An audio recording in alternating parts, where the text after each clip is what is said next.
Nous aurons au téléphone dans un instant Monsieur Lomique Guillot qui publie Les secrets du Mont Saint-Michel, une enquête sur 1300 ans d'histoire et de légende. Qu'est-ce qu'il y a? On sort du slip et là d'un seul coup, le Mont Saint-Michel.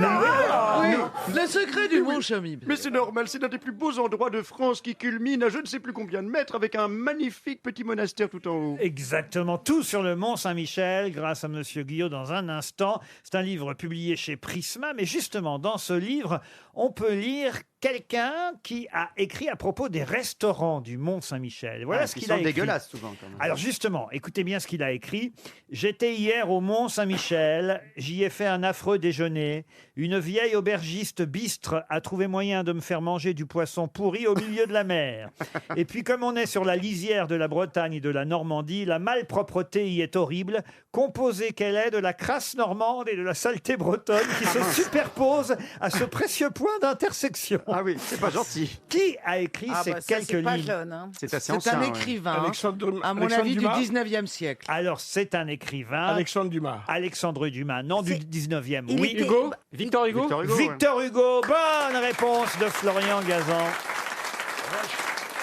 Il n'est pas allé avec le dos de la cuillère, hein. Alors, mais déjà, Victor Hugo trouvait que la restauration, donc, était mauvaise au Mont Saint-Michel. C'est la mère Poulard. La mère Poulard. Lomique Guillot, bonjour. Bonjour. Ça n'a pas changé, donc, depuis Victor Hugo. Pas beaucoup, non. Alors pour être tout à fait honnête, à l'époque où il écrivait ça, la mère Poulard n'avait pas ouvert sa célèbre auberge, mais je pense que quand on regarde les commentaires sur les sites d'avis aujourd'hui, on peut pas dire qu'elle ait réellement relevé le niveau, non. Vous prenez le risque, hein, quand même, parce que, je vous rassure, hein, et je rassure les auditeurs, ce n'est pas que la restauration du Mont Saint-Michel, restauration au sens nutritif, qu'on trouve dans votre livre. On parle évidemment de tous les autres aspects historiques, architecturaux et autres du Mont Saint-Michel, mais c'est vrai que sur la restauration, vous n'y allez pas de main morte.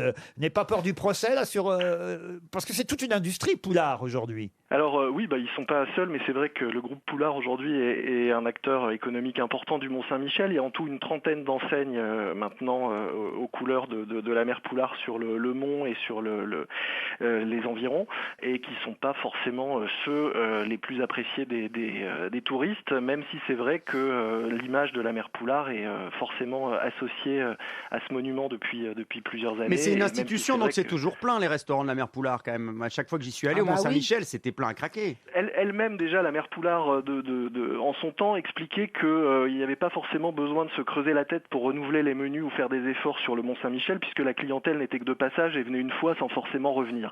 Donc pas faux. malheureusement, c'est vrai que c'est quelque chose qui reste encore dans les pratiques, que voilà, on est sur un monument où les gens viennent une fois visiter ce site exceptionnel et unique et sont pas forcément toujours accueillis à la hauteur du prestige du lieu. Ce qui est fou, c'est que vous racontez que pour les crêpes, c'est la même chose. C'est-à-dire que les crêpes qu'on achète sur le Mont Saint-Michel, la plupart, elles viennent, elles sont toutes faites déjà. En Chine. Ah oui, c'est évidemment, elles viennent pas de Chine. Les boules à neige, oui, viennent de Chine, mais les crêpes, oui, c'est des préparations toutes faites, voilà, de la pâte liquide. Et non seulement on y va beaucoup, on y reste, c'est vrai, le temps d'une journée, hein, on n'y réside pas. Il y a peu d'hôtels, au fond, sur le Mont Saint-Michel. Il y a à peu près 200 chambres quand même, mais il y a plus de touristes la nuit que d'habitants sur le mont, de toute façon. Et vous rappelez la fameuse phrase qui est devenue une sorte de poncif qu'on peut lire sur chaque article du Mont Saint-Michel.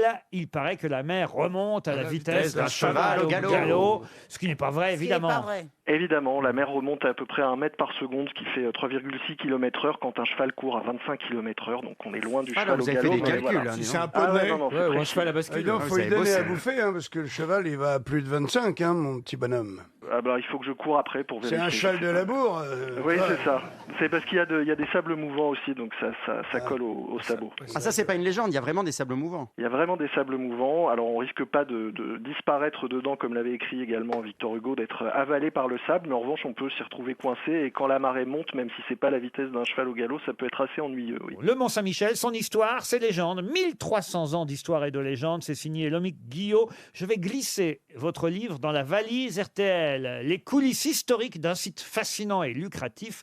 C'est chez Prisma. Donc notez bien dans la valise RTL les secrets du Mont Saint-Michel. Merci, monsieur Guillot.